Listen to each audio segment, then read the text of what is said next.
Hey everybody, my name's Aaron. Welcome to my video. Today's video is about Nintendo Switch first impressions. If you haven't seen my last video, which is all about the Nintendo Switch unboxing, go ahead and check it out here, or wherever the links are. There'll also be a link in the video description, so go ahead and check it out if you haven't seen it already. And yeah, so let's just jump right into it.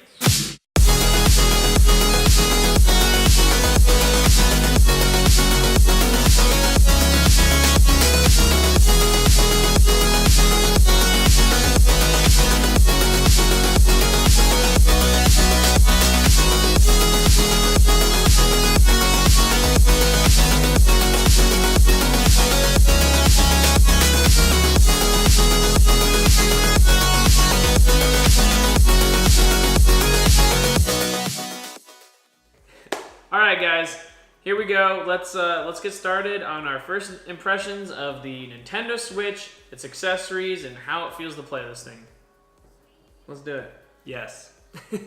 First things first, let's just talk about how the console feels. Personally, I think it feels like a premium made console. Yeah, I mean the Joy-Cons are made of plastic, and the kickstand's kind of flimsy, and we'll get more to that in a second. But overall, it feels really good. It's a very premium feel. It feels very solid, even though the Joy-Cons do slide in and out of place. I mean, once they lock in, they're in there real good. And it really makes for a good experience. Feels, yeah, like a heavy, sturdy, like premium tablet, I would say. Surprisingly, like, even though this thing is so small, I mean, it looks really good on screen. The 720p screen initially kind of like drove me away. I wasn't sure. I was kind of frustrated. I'm like, why would Nintendo not go for 1080p? But after seeing it in person, to be honest, it's really hard to tell that it's not 1080. Everything looks really sharp on this small screen. And yeah, it's a small screen, but it doesn't feel small. Like when you're playing Zelda, it feels like a good size screen. I would say it's small enough to enjoy the actual game. So good job there, Nintendo. Yeah, I mean, honestly, they put the screen to 720p. I mean, obviously because it's small enough, but also like battery life, it did extend to that degree. And honestly, the 3 or 4 hours that we get playing this has been phenomenal. Like just from a mobile console, that's really impressive. And originally I thought that sounded kind of small, but after you get lost in playing the games for so long, it really feels much longer than it sounds. I haven't found myself in a spot where like I'm playing all of a sudden like from 100% down to 0. Like I have not done that yet. I think the battery is impressive in my opinion. And this is with Breath of the Wild too. One of the best experiences on the Switch is being able to take the Switch on the go. And not just on the go in terms of like you're on a plane, you're in the car. You can do that and that's also a good experience. But just being able to take it off the dock, go and sit in like a chair, lay on the couch, lay in bed and just play, with your own, at the comfort of your own home. Or bathroom. Heck, even the bathroom. Honestly, it makes for a good experience and it's an amazing idea that they made real. And I think it's part of what makes the Switch the Switch. You have a console in the size of a tablet that you can just turn on, wake it up, no boot time, and you're playing. And tell me where you can get that. The closest thing to that is a small enough laptop that has at least a GTX 1060 that can play games. And even that, you gotta like boot up your laptop and like, launch the game. I've had the Razer Blade, the Razer Blade 14-inch on the plane. It barely fits on the tray. This thing, no problem at all. So that's why this thing's awesome. So let's just jump into like how it feels to play multiplayer in these things. And to be honest, I love the multiplayer aspect. I love the idea that you can have 2 people on the same Switch using just the Joy-Cons. I also love the idea of being able to add multiple Joy-Cons to the same Switch and being able to go from TV to just the console itself and still being able to do split screen is actually really unique. Yes, it's a little smaller than I would say is mega enjoyable, but the fact that it's doable, like if you're in a situation where you want to do multiplayer, you're not gonna care if the screen's just a little too small. You're gonna still be able to see and play, and that's really what they went for here. The fact that you don't have to worry about, oh, I got to bring another controller with me or anything else, you're covered. So that is awesome. Yeah, really cool to be able to do that with just one Switch. But then you add 2 to the mix, and it just gets that much better. Because now, all of a sudden, you go from playing on one small screen to 2 people playing wherever they want to play. I mean, you could be laying on the couch, the other one is just sitting in bed, laying in a chair. You could have one person docked on the television, and the other person playing just on their local. Some things I don't like about the multiplayer aspect is literally the fact that you have to be connected to Wi-Fi in order to play multiplayer.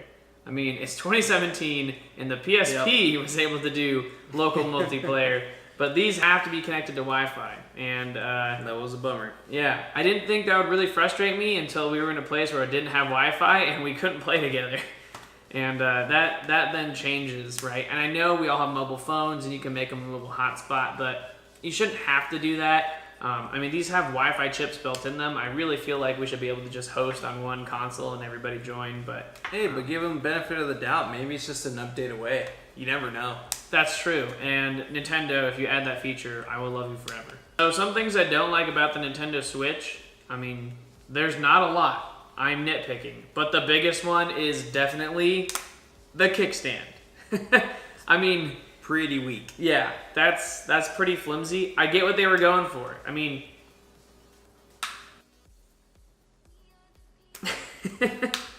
I get what Nintendo was going for with the kickstand here. I mean, the idea being if you accidentally like hit against the table, that thing breaks off. You know, now you didn't permanently break it, right? You just go ahead and you slide it back in there, and sweet, you're good, and it's all set.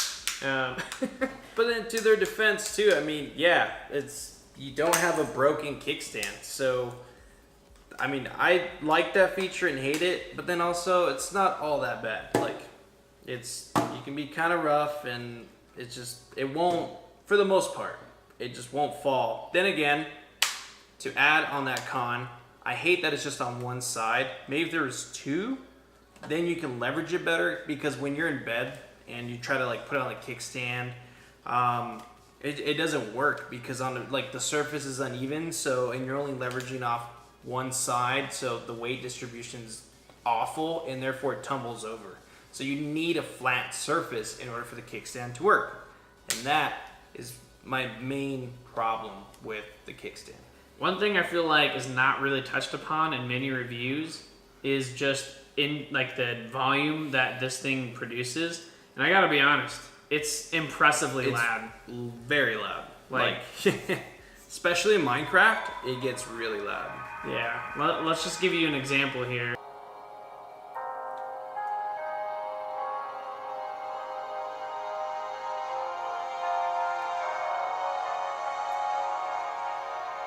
So as you can see, I mean, that's just impressive. Yeah. I think that gets louder than us just talking.